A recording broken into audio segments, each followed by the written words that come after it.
సమాజంలో మంచి మానవత్వం తగ్గిపోతున్నాయి. చిన్నపిల్లలు కూడా వీధి రౌడీల్లా తయారవుతున్నారు. దీనికి కారణం తల్లిదండ్రులే. వారిని సరిగ్గా అదుపు చేయలేనప్పుడు, క్రమశిక్షణతో పెంచలేనప్పుడు సమాజానికి చీడపురుగుల్లా తయారవుతారు. చివరికి నేరస్తులవుతారు. ఆంధ్రప్రదేశ్లోని అన్నమయ్య జిల్లాలో జరిగిన ఘటన చూస్తే విద్యార్థులు ఎంత క్రూరంగా ఉన్నారో అర్థమవుతోంది. ఒకప్పుడు స్కూల్లో టీచర్ను చూస్తే విద్యార్థులు భయభక్తులతో ఉండేవారు. కానీ ఇప్పుడు అసలు ఆ భయమే లేదు. ఒకప్పుడు స్కూల్లో టీచర్ కొట్టినా సరే ఇంటి దగ్గర చెప్పుకునేవారు కాదు విద్యార్థులు. ఎందుకంటే టీచర్ కొట్టాడంటే ఏదో కారణం ఉండేది. అప్పట్లో టీచర్లు కూడా పిల్లలకు గట్టిగా గాయాలు కాకుండా భయపడేలా కొట్టేవారంతే. అందుకే కొట్టకముందే టీచర్ను చూస్తే భయపడేవారు పిల్లలు. ఇక ఇంట్లో చెప్పినా కూడా నువ్వు చదవకపోతే సార్ కొడతారు, కొట్టకుండా ముద్దు పెట్టుకుంటాడా అని తల్లిదండ్రులు కూడా టీచర్కే మద్దతు ఇచ్చేవారు. కానీ ఇప్పుడు పిల్లలు సరిగా చదవకుంటే ఫీజులు కడుతున్నాం కదా అని టీచర్లను నిలదీస్తూ ఉన్నారు. మా పిల్లాడికి చదివేందుకు రావడం లేదు అని అడిగే పరిస్థితి వచ్చింది. ఎందుకంటే లక్షల ఫీజులు తీసుకుంటూ ఉండడంతో మొత్తం మాదే బాధ్యత అని ప్రచారం చేసుకోవడం కూడా స్కూళ్ల యాజమాన్యాల తప్పు. ఇలా విద్యా వ్యవస్థే మారిపోయింది. తల్లిదండ్రులు పిల్లలను గాలికి వదిలేయడం కారణంగా వాళ్ళు ఏకంగా గురువులనే కొట్టే పరిస్థితికి దిగజారింది. అంతేకాదు హత్య చేసే స్థాయికి విద్యార్థులు ఎదిగిపోయారు. స్కూల్ దశలోనే వాడు ఇలా తయారయ్యాడంటే సమాజానికి చీడపురుగులా తయారవుతాడు. మొక్కలోనే ఇలాంటి చీడను తొలగించాలి. గురువును చంపిన విద్యార్థులను చూసి యావత్ దేశం ముక్కున వేలేసుకుంటుంది. ఇది మన దేశానికి మంచిది కాదని భయపడుతున్నారు మేధావులు. అన్నమయ్య జిల్లా రాయచోటిలోని కొత్తపల్లి ఉర్దూ ఉన్నత పాఠశాలలో జరిగిన ఓ హత్య అందరినీ భయభ్రాంతులకు గురి చేస్తోంది. ఇలాంటి పిల్లలుంటారా? వారి తల్లిదండ్రులు ఎలా పెంచుతున్నారనే ప్రశ్నలు మొదలయ్యాయి. ఎజాజ్ అహ్మద్ అనే 42 ఏళ్ల టీచర్ 9వ తరగతి క్లాసులో గొడవ పడుతున్న 2 విద్యార్థులను వారించారు. ఓ విద్యార్థిని గట్టిగా మందలించడమే కాదు, భయపెట్టేందుకు ఓ చిన్న దెబ్బ వేసి కామ్గా ఉండాలని చెప్పాడు ఆయన. అయితే ఆ విద్యార్థికి ఓ కవల సోదరుడు క్లాస్లోనే ఉన్నాడు. మమ్మల్నే కొడతావా అంటూ ఇద్దరు కలిసి సైన్స్ టీచర్ ఎజాజ్ అహ్మద్ పై దారుణంగా దాడి చేశారు. ఓ విద్యార్థి చేతికి కడియం కూడా ఉంది. దీంతో మొహం మీద గట్టిగా కొట్టాడు. ఆ తర్వాత మరో విద్యార్థి కూడా జత కలవడంతో ముగ్గురు కలిసి టీచర్ను దారుణంగా కొట్టారు. ఇంతలో ఇతర టీచర్లు రావడంతో గొడవను ఆపారు. అయితే గాయాలతో ఉన్న టీచర్ను స్టాఫ్ రూమ్ కు తీసుకెళ్లారు టీచర్లు. అక్కడ ఆయన ఎవరితో మాట్లాడకుండా కూర్చున్నారు. మంచినీళ్లు కూడా తాగారు. ఇతర టీచర్లు ఎజాజ్ అహ్మద్ యోగక్షేమాలు అడిగారు. అతను బాగానే ఉన్నానని కూడా చెప్పారు. కానీ విద్యార్థులే కొట్టడంతో ఆయనకు గాయాలకు తోడు అవమానంగా భావించారు. ఒక్కసారిగా కూర్చున్న కుర్చీలోనే కుప్పకూలిపోయారు. దీంతో వెంటనే టీచర్లు ఆసుపత్రికి తీసుకెళ్లారు. అక్కడ చికిత్స చేసిన డాక్టర్లు పరిస్థితి విషమంగా ఉంది, పెద్ద ఆసుపత్రికి తీసుకెళ్లాలని చెప్పారు. కుటుంబ సభ్యులు అక్కడికి తీసుకెళ్లినా కూడా ఫలితం లేకుండా పోయింది. ఆయన చనిపోయారు. అయితే కవలలోని ఓ విద్యార్థి చేతికి కడియం ఉంది. దాంతో విపరీతంగా దాడి చేయటం కారణంగా ఈ ఎజాజ్ అహ్మద్ అనే టీచర్ చనిపోయాడనే కామెంట్స్ విద్యార్థులు చేస్తున్నారు. కళ్ళజోడు పగిలిపోయింది. ఒంటిపై కూడా చాలా గాయాలున్నాయని భార్య మీడియాకు చెప్పి రోధిస్తూ ఉన్నారు. క్లాస్ రూమ్ లోనే టీచర్ను తీవ్రంగా కొట్టిన విద్యార్థులను కఠినంగా శిక్షించాలని కడప జిల్లాలోని ఉపాధ్యాయ సంఘాలు నిరసనలకు దిగాయి. అయితే పోలీసులు 3 విద్యార్థులను అదుపులోకి తీసుకుని విచారణ జరుపుతూ ఉన్నారు. చాలా సార్లు కొంతమంది విద్యార్థులపై ఫిర్యాదులు కూడా వచ్చినట్లు విమర్శలు వినిపిస్తున్నాయి. టీచర్లు మందలిస్తే కుటుంబ సభ్యులే కత్తులు పట్టుకుని దాడికి వచ్చారని టీచర్లు మీడియాకు చెబుతున్నారు. ఇటు ఆడపిల్లలను కూడా 9, 10వ తరగతి చదివే విద్యార్థులు కమెంట్ చేయటం, వేధించడం లాంటివి చేస్తూ ఉండడంతో చాలా మంది పేరెంట్స్ వారిని చదువు మానిపించడం లేదా వేరే స్కూల్కి పంపించడం చేస్తున్నారట. మరి ఇంత నీచంగా విద్యార్థులు తయారవుతుంటే తల్లిదండ్రులు ఏం చేస్తున్నారు? ఇవాళ చదువు చెప్పే గురువునే చనిపోయేలా కొట్టారు. రేపు తల్లిదండ్రులను కూడా చంపేస్తారు లేదా హంతకులవుతారు. ఇతర అమ్మాయిలను గౌరవించలేని వారు నేరస్తులుగానే మారుతారు. చదువుకునే వయసులో చదువుకోవాలి. ఇలా క్రూర మృగాల్లా మారి చదువు చెప్పే గురువు మీదే దాడి చేస్తున్నారంటే వాళ్లకు చదువు చెప్పడం దండగా. వారి కారణంగా ఇతర విద్యార్థులు కూడా చెడిపోయే ప్రమాదం ఉంది. బాగా చదువుకున్న వాళ్ళు సమాజంలో గొప్ప పేరు తెచ్చుకుంటే ఇలాంటి మూర్ఖులు, చదువు విలువ తెలియని తల్లిదండ్రులు కూడా పిల్లలను దారిలో పెట్టకపోవడంతో పరిస్థితి విషమిస్తోంది. ఇప్పటికైనా తల్లిదండ్రులు తమ పిల్లలను దారిలో పెట్టుకోవాలి. పెట్టుకోలేని వారిని చదువు మానిపించి ఏదైనా పని నేర్పించడం చాలా మంచిది. లేదంటే చీడ పురుగుల్లా మారి సమాజాన్నే పాడు చేస్తారు. ఎందుకంటే ఇలాంటి నీచులే భోపాల్లో ఏకంగా ప్రభుత్వ స్కూల్ ప్రిన్సిపల్ను కాల్చి చంపేశారు. ఇలా టీచర్లను చంపుతున్న వెధవలను అసలు ఏమనాలి? వారి తల్లిదండ్రులను ఏమని తిట్టాలి?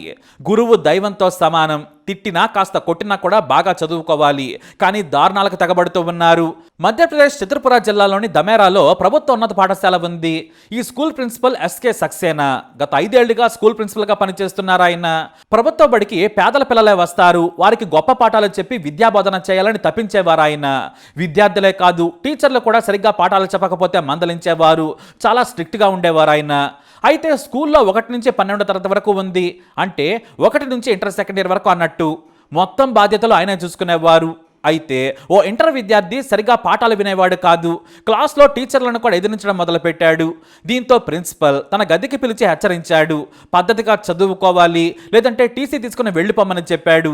మరోసారి ఇలాంటి ఫిర్యాదు వస్తే మీ పేరెంట్స్ని తీసుకుని వస్తే అనుమతిస్తానని చెప్పాడు ప్రిన్సిపల్. దీంతో సదరు కుర్రాడు ప్రిన్సిపల్ పై కోపం పెంచుకున్నాడు. ఇక అంతకుముందే క్లాస్ రూమ్ లోనే 2-3 సార్లు ప్రిన్సిపల్ ఇతర విద్యార్థుల ముందే వార్నింగ్ ఇచ్చాడు కూడా. అయినా ఆ విద్యార్థి మారలేదు. దీంతో పగ పెంచుకున్న ఆ సదరు స్టూడెంట్ ఏకంగా ప్రిన్సిపల్ను చంపేందుకు ప్లాన్ చేశాడు. మరో విద్యార్థితో కలిసి ఓ నాటు తుపాకీ కొన్న విద్యార్థి ప్రిన్సిపల్ను హత్య చేసేందుకు పలుమార్లు ప్రయత్నించాడు. కానీ వీలు కాలేదు. అయితే డిసెంబర్ 5న మధ్యాహ్నం 1:30 సమయంలో లంచ్కు ముందు బాత్రూమ్కి వెళ్ళాడు ప్రిన్సిపల్. ఆ సమయంలో అక్కడ ఎవరూ లేరు. ఇక బాత్రూంలో క్లాస్ రూమ్కి కాస్త దూరంలో ఉంటాయి. దీంతో అక్కడ కాపు కాసిన విద్యార్థి బాత్రూమ్ నుంచి ప్రిన్సిపల్ బయటకు రాగానే అతి దగ్గర నుంచి తలలోకి కాల్చాడు. అంతే, పాపం అక్కడికక్కడే చనిపోయాడు ఆ ప్రిన్సిపల్. ఆ తర్వాత ప్రిన్సిపల్ జేబులోని బైక్ కి తీసుకొని పక్కనే పార్క్ చేసిన బైక్ మీద ఇద్దరు పారిపోయారు. ఈ నీచల కోసం పోలీసులు గాలింపు చర్యలు చేపట్టారు. విద్యార్థులు స్కూల్లో కాలేజీలో బుద్ధిగా ఉండాలి. అలా ఉండలేనప్పుడు చదువు మానేయడం చాలా మంచిది. లేదంటే ఇలాంటి పగలు ప్రతీకారాలు తీర్చుకుంటే వాళ్ళ జీవితాలే నాశనం అవుతాయి. అంతేకాదు ఆ స్కూల్లో ఉన్న విద్యార్థుల భవిష్యత్ అంతా కూడా ఆ సంఘటనపై ఆధారపడి ఉంటుంది. ఒకసారి జైలుకు వెళ్ళి వస్తే అంతే సంగతులు. ఆ కష్టాలు తర్వాత తెలుస్తాయి. ఈ చిన్న వయసులో దాని పర్యావసనాలు తెలియవు. సినిమాలు చూసి సోషల్ మీడియా ప్రభావంతో స్టూడెంట్స్ ఇలా చిన్న వయసులోనే సైకోలా మారుతున్నారు. వీరు ఇలా మారడానికి కారణం తల్లిదండ్రుల బాధ్యతారాహిత్యమే. మొక్కై వంగనది మానే వంగదు. చిన్న వయసు నుంచే దారిలో పెట్టాలి. లేదంటే తర్వాత ఏడ్చేది కూడా వారే, ఆ తర్వాత మీరే. కాబట్టి పిల్లల విషయంలో తల్లిదండ్రులు చాలా జాగ్రత్తగా ఉండాలి. చిన్నప్పుడే పిల్లలు దారి తప్పారో అది వారి భవిష్యత్తుకు మీ భవిష్యత్తుకు కూడా పునాదే. అలాంటి భవిష్యత్తుని ఊహించడం కూడా చాలా దారుణం. స్కూల్లో చెప్పే ప్రతి పాఠం కూడా భవిష్యత్తుకు ఎంతో అవసరం. కానీ స్కూల్లోనే ఇలాంటి తప్పులు చేస్తే వారికి అసలు భవిష్యత్తే ఉండదు. కాబట్టి ఈ విషయంలో తప్పకుండా తల్లిదండ్రులు జాగ్రత్త తీసుకోవాలి. మరి స్కూల్లో టీచర్లు కొడితే హర్ట్ అయ్యే స్టూడెంట్స్కి తల్లిదండ్రులు ఇచ్చే సలహా ఏమిటి? ప్రతి ఒక్క తల్లిదండ్రులు తప్పకుండా కామెంట్ ద్వారా తెలియజేయండి. ఈ వీడియోపై అప్డేట్స్ కోసం మై ఛానల్ ఫాలో అవ్వండి. తప్పకుండా సబ్స్క్రైబ్ చేసుకోండి. చెప్పదలుచుకోలేదు. నేనేం చేస్తాను, బండరి ఎక్కడ ఉండాలంటే కేర్ హాస్పిటల్ వెళ్ళాను. వెళ్ళింటే వాళ్ళు ఏం చేస్తారు, కేర్ హాస్పిటల్ అప్పటికే మా ఆయనకి బెడ్ మీద పండ పెట్టేసి అన్ని పెట్టేసి ఆ పల్స్ లేవు ఏం లేదు అని అడుగుతున్నాను. ఏమన్నా పల్స్ లేవు, ఏం సార్ పల్స్ లేవు అంటే ఒక్కరు పలకడం లేదు. ఒక్క హెచ్ఎం పలకడం, హెచ్ఎం అక్కడే ఉంటారు, ఇంకా ముగ్గురు టీచర్లు అక్కడే ఉంటారు. ఒక్కరు రెస్పాండ్ అవ్వలేదు నాకు. ఒక ఏం అడిగినా ఏం జరిగిందంటే కూడా ఏం లేదు బాగా అయిపోతుంది, మీ ఆయన బాగుంటాడు, ఇంటికి తీసుకుపోతాను అన్నారు. చివరికి నాకు ఏం చేస్తారు, అంబులెన్స్ ఎక్కి పంపించారు. నాకు మళ్ళీ తెలిసిన ఇన్ఫర్మేషన్ ఏంటంటే క్లియర్ గా అక్కడ పిల్లలు ముగ్గురు కలిసి వాళ్ళు ఏం చేస్తారంటే ఒక పిల్లోడు ఇక్కడ తంటే ఇక్కడ కొట్టే ఆయన తప్పించుకొని వస్తే ఒక స్పెట్స్ తీసేసి కళ్ళ అద్దాలు తీసేసి ఒక పిల్లోడు వెనకాల నుంచి అంటే స్టెప్ దొల్లుకుండా కిందికి వచ్చి హార్ట్ స్ట్రోక్ వచ్చేసి అక్కడే కూర్చున్నాయంట వామిటింగ్ చేసుకొని.